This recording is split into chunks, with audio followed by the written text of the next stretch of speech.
বিশ্বে প্রতি মিনিটে মারা যায় কয়েকশো মানুষ, কিন্তু মৃত্যুর পর মানুষের শরীরে কি ঘটে তা নিয়ে বিজ্ঞানীদের গবেষণায় উঠে এসেছে চাঞ্চল্যকর সব তথ্য। এ নিয়ে বিস্তারিত দেখুন শামীম এহসানের প্রতিবেদনে।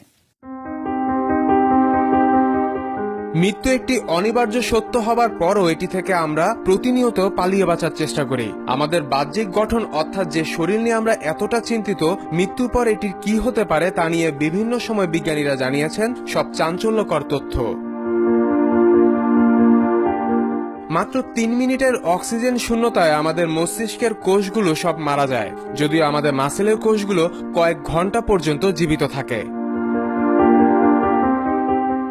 মৃত্যুর 3 দিনের মধ্যে আমাদের শরীরে যে এনজাইমগুলো খাদ্য পরিপাকে সাহায্য করত, সেগুলো দেহের স্বাভাবিক কার্যক্ষমতা বন্ধ হওয়ায় দেহের বিভিন্ন অংশ খেতে শুরু করে।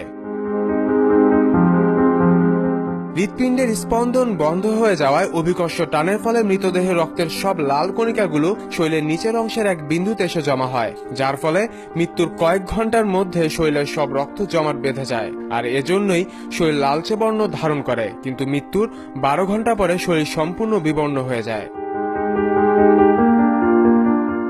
বিভিন্ন ধরনের ব্যাকটেরিয়া গ্যাস্ট্রোইন্টেস্টাইনাল নালীর মাধ্যমে ঢুকে অভ্যন্তরীণ বিভিন্ন অংশ খেতে শুরু করে এবং ভয়াবহভাবে দুর্গন্ধ সৃষ্টি করে, যা বিভিন্ন পোকামাকড়দের আকর্ষণ করে।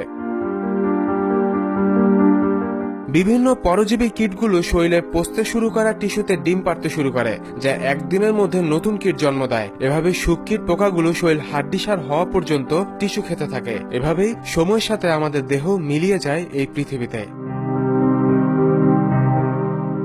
শামীম এহসান, TVN24 নিউজ ডেস্ক।